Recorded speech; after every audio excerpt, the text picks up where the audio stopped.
fin fond de mon enfance. Je me souviens, je devais avoir 4, 5, peut-être 6 ans, mais guère plus. Nous étions à la fin de la guerre et ma maman était en train de battre du lait qu'elle a mis dans une calebasse en faisant ce geste-là.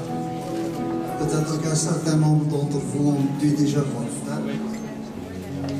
Et avec ce mouvement qu'elle imprimait à son instrument, elle rythmait aussi des choses qui venaient de son fort intérieur. Donc je la voyais chanter pas mal, parler, sourire, pleurer parfois.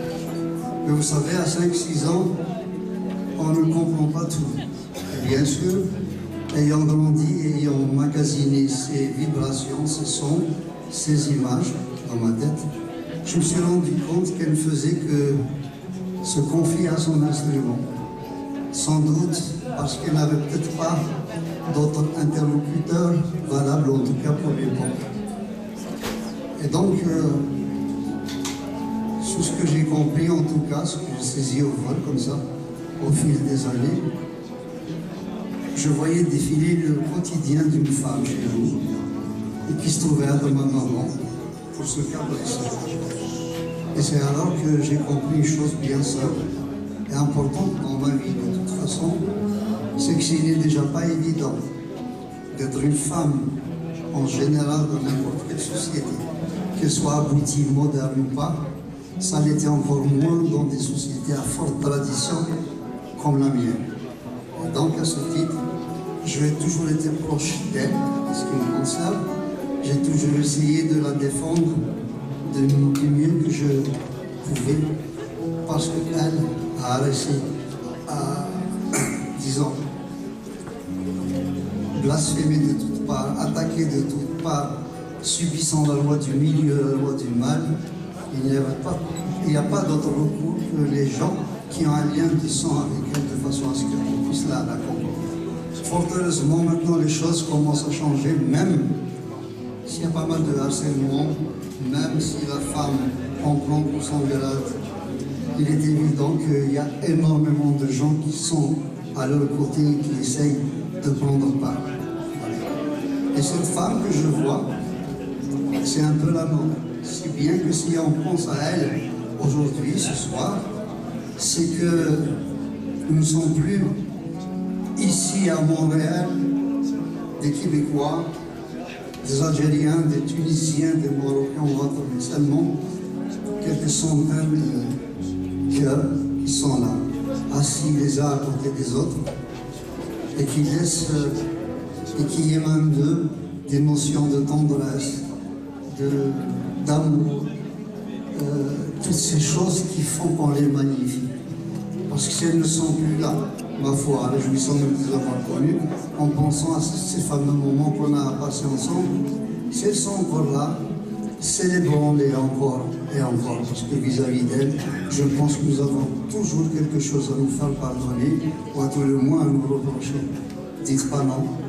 Essayons de rentrer en nous-mêmes pour voir qu'il y a eu cette audace folle d'aller pêcher dans le très fond de leur cœur la moindre de leur fragilité, le moindre de leurs angoisses, des amours contrariés, cesser de voir en elles des mamans couveuses ou allaiteuses parce que tradition oblige, mais laisser la place à une femme, enfin, avec ses désirs, avec ses amours, avec ses joies, avec ses peines. Que de cette concentration qui émane de nous, on les imagine s'envoler vers le ciel sous forme de sphère énergétique et qui ira leur porter notre salut et surtout s'éparpiller en millions et en millions de petits morceaux, chaque petit morceau étant un tout petit peu de gomme dans leur cœur qui a tellement besoin de ça. Et on le dira quelque part dans le ciel, écrit en lettres d'étoile, que ce soit d'avril. Plus d'1 millier de personnes qui étaient là, à penser à elle, qui ont fait quelque chose d'extraordinaire. Mais ne vous méprenez pas, elle sera toujours là, parce que si bien lorsque vous trouverez un petit coin de ciel adéquat, vous verrez une gomme qui va quitter un diamant à la ciselure parfaite au bas duquel il sera écrit « Je suis la femme, je reviens autrement ». Sandou.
ولا ما زيت والسن الحفيظ